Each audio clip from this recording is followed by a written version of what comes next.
Welcome to the show. I'm Jonathan Albman, your host, and I've been a game master for 50 plus years. And today we are talking about the all of the news that's going on in the world of Nycos from the perspective of the various games groups. So why don't we get started, shall we? If you haven't yet, make sure you uh, smash that like button and subscribe to the channel so you can be aware of every episode that we create. And so here we go. Alrighty, so we're going to be starting today with the group Heralds of the Change, and they had fled the city of Florin by way of the relatively new time train location, uh, only having been there for about a week or so, and determined that the uh, Lord Marshal had been basically colluding with the enemy, so to speak, and determined that the best thing to do was make all haste to the city of Nyx.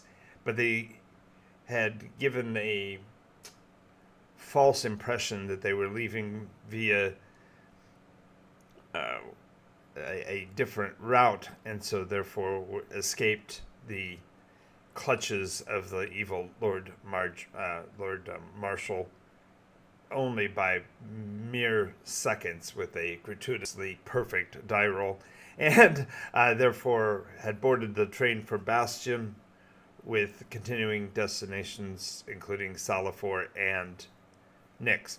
So while they were in Bastion, they had a few hours to kill as the train was going through its preparation processes before its departure. And they did some investigation. They discovered the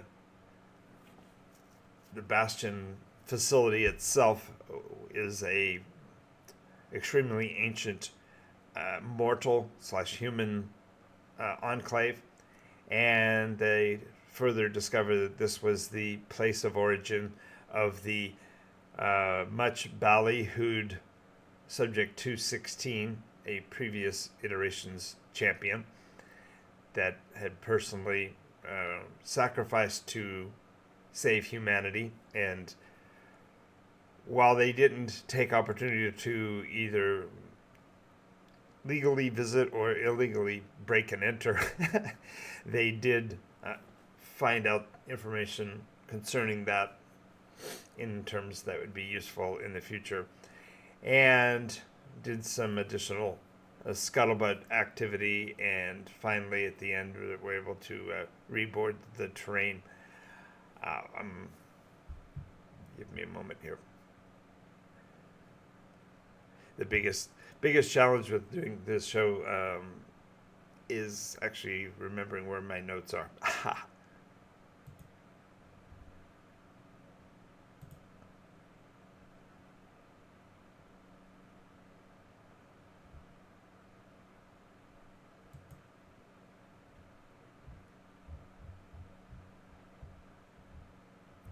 So they did run into an emissary of the Thrin on board the train.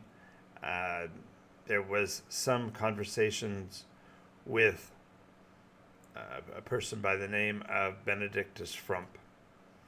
And while they were on board the train, Kantuk had gotten to visit with, well, a nice way of saying it, the Thrin had approached Kantuk and provided him a gift in the form of a pamphlet.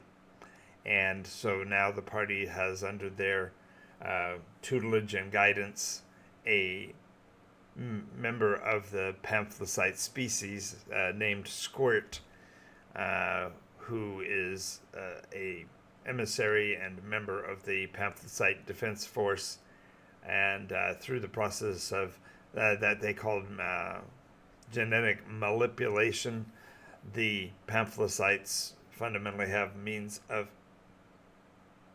cloning themselves to create eventually a defensive a military force that the adventurers, that the heralds will be able to use for their own purposes.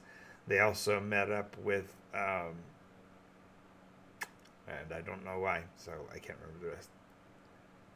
And they also met up with they did hunt down a clothiers by the name, no, actually we clarified he's a fashion maven by the name of Tenarith, a leporine from Tenerife who was a specialist in designing clothing, who owned a shop called Bunny's Slippers. And they were able to get a clothing refit, and in the process found out a ton of information, as they have established a new location for local information gathering.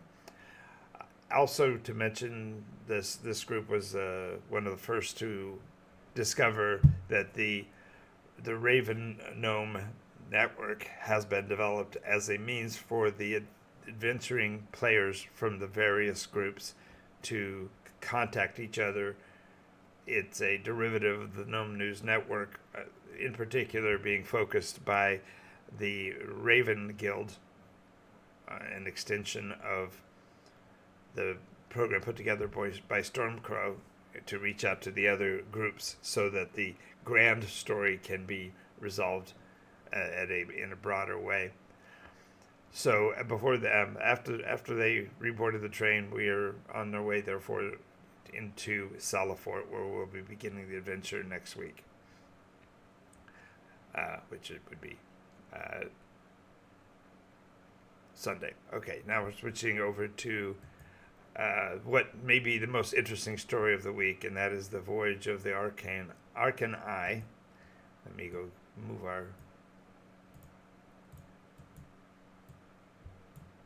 move our map so we can see where we are looking at now.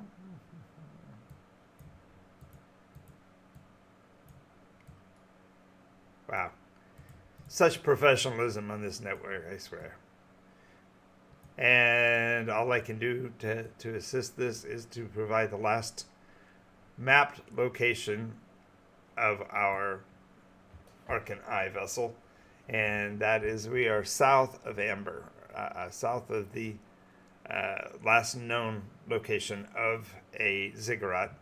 And so we are on the new continent. I will be posting chunks of the new map starting with next week's episode, so that we'll be able to track their activities there. But they are still near the village.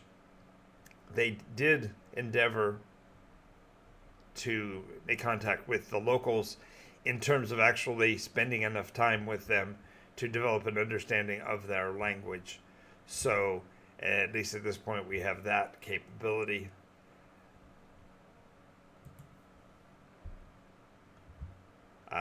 They've now discovered that the village is named Rosa, and that the word that they thought was a reference to a species, the word pinknitty, which apparently is actually a term for a completed or acceptable contract or agreement.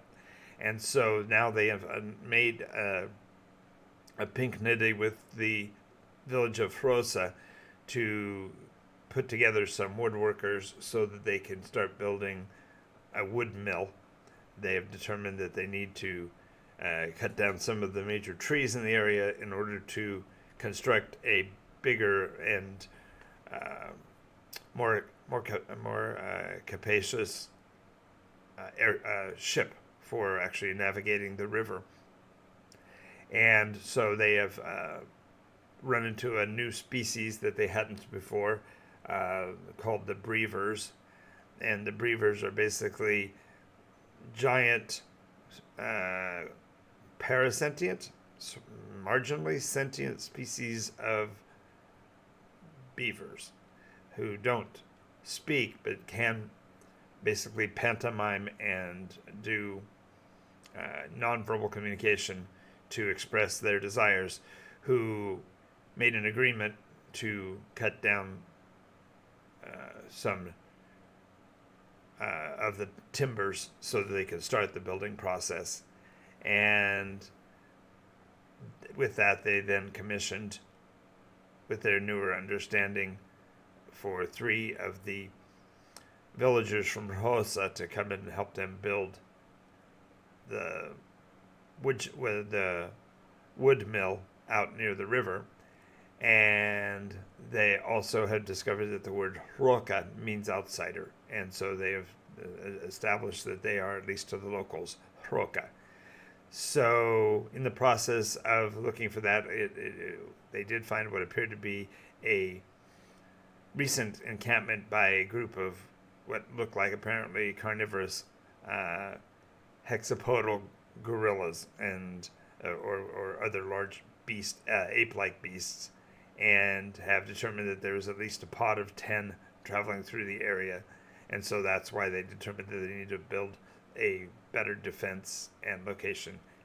And so now they've got a minor vocabulary, and we sort of fast forwarded the adventure at that point to demonstrate how long they've been there. So we have effectively moved them forward through time about 30 days, in which time they have picked up a better local understanding of the Harosa dialect. All right, moving on. Strangers in a strange land. All right, moving the map as well.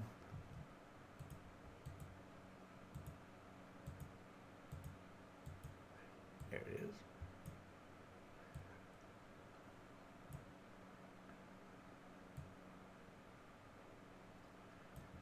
All right, so in the mountains of the Silver Blades, in the area collectively known currently as the Firefall, the mountain range is still burning, perhaps not with as much vigor, but definitely with as much output in terms of smoke and flames. But they had to return because they needed a second shipment of cargo. By the way, as a quick note, if you notice, I do have the 2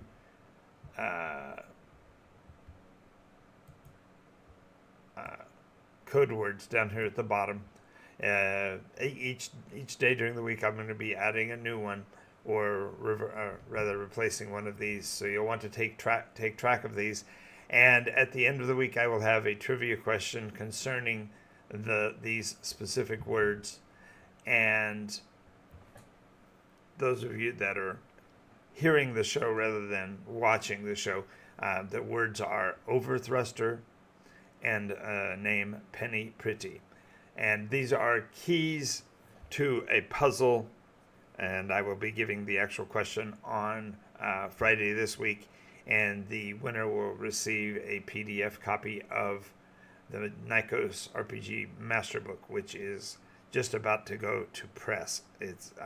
We'll be creating the pre-release edition for access early for our Patreon supporters, and also for the winners of this contest. So make sure that you keep track of these so you have an idea of what the code is. And once we have reached Friday, I will one of the things we will do on Friday is I will ask the question, and you'll need to contact me with the answer to the question, either through the chat room or through comment section on that video, and the winner will receive via email a PDF copy of the Masterbook.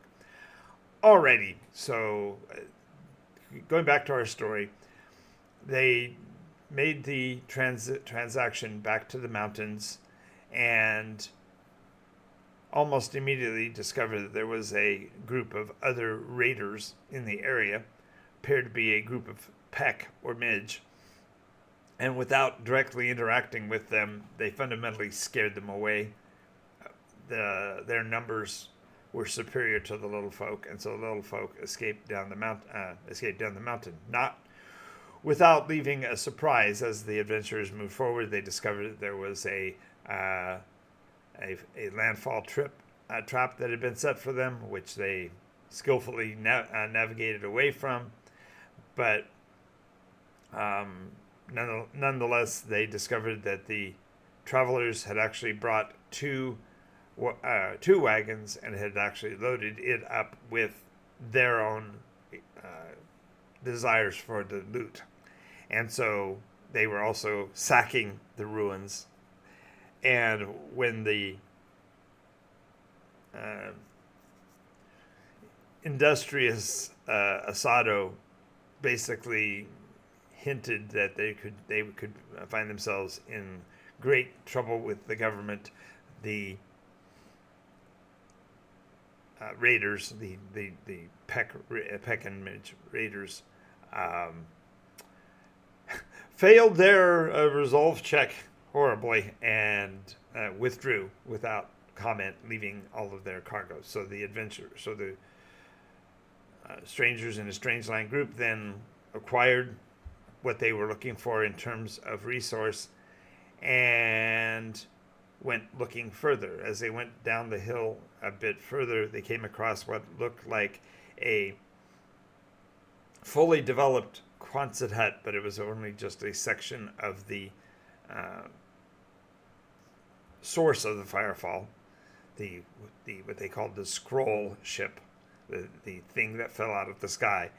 And under its cover there was a throne sitting by itself, and as the adventurers neared it, they found a spry looking ginger-haired being sitting dressed all in sparkling emerald green, smoking on a golden pipe, and gleefully seeming to be waiting for them. And through their interaction, much was discovered. I won't go into all the details, but I will say that the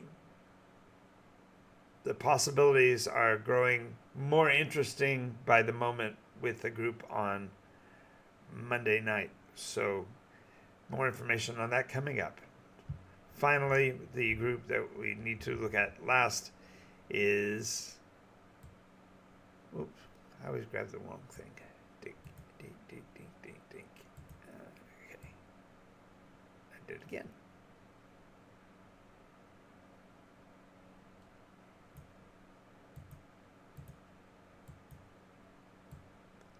There we go.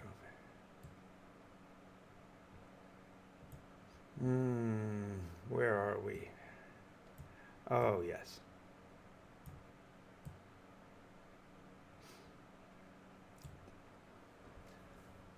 So finally, with the adventuring group known as the Skiffborn, they have regained their airship after their exploits at the library of the library of Xavier, and are now on their way towards Salafort. And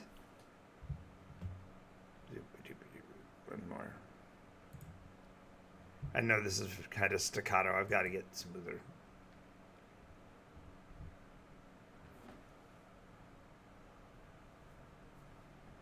Okay, so they had a kind of a side adventure as they discovered a long lost stone ruins in the Sea of Sand, and in that process they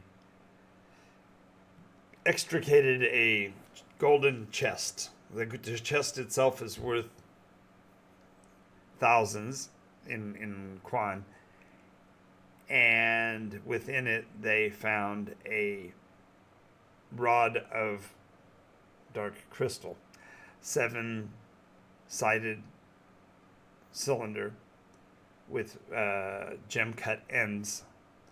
And as they passed it around amongst themselves, they discovered that it is at least semi-sentient and has the name Theophilus. This rod is rather enthusiastic and wants to endeavor to get things done, and so they are very interested in it, although it does not seem to particularly consider their objectives of the ziggurats as being particularly important, but rather more concerned with the engines, whatever that means. So that is the state of the adventures of Nycos at this point. Now, I know that my episode today was a little shaky, and I will definitely improve over time. I want to thank you for nonetheless putting up with me and being here today, and I look forward to talking with you next week. There will be potentially a new adventure being added in the near future, so watch for that. There are also a lot of shakeups that are pending in the various groups that we'll talk about in particular. If you want to be a part of the world of Nycos, you can join us by accessing patreon.com/Nycos. Become a sponsoring member there, and that provides you with access to the Saturday and Sunday campaigns via Discord. You can then actually be a player in the group and have your input into the world of Nycos. In addition, and there are no limits, by the way. That may sound crazy, but there will be no limits to the number of players we can add that way. So I'm endeavoring to run the largest roleplay group on the planet eventually, so feel free to become a part of the story via patreon.com, and we will get you set up. I want to thank you for being here today, and I hope to see you next episode. Remember, we record episodes 10 a.m. and 11 p.m. Daily, Monday through Friday. And our game sessions are on Mondays and Tuesdays at Board Game Paradise in Redlands, California. So if you want to join in and play live with us, you can do that. Board Game Paradise is the only store in the United States where you can actually purchase Nycos RPG product directly. And as a quick aside, the Masterbook pre-release is actually in print right now, and so we might be seeing those real soon. So do remember our contest. Keep track of our keywords. That'll be listed at the bottom of the page like this each day. And at the end of the week, I will have a question that you will need to answer in reference to these keywords. They are not going to be the keywords, but they will have something to do with the elements of what those keywords are from. So until then, thank you again for being here today. I'm Jonathan Albin. This has been Nycos News Day on Nycos RPG, and we will see you next time.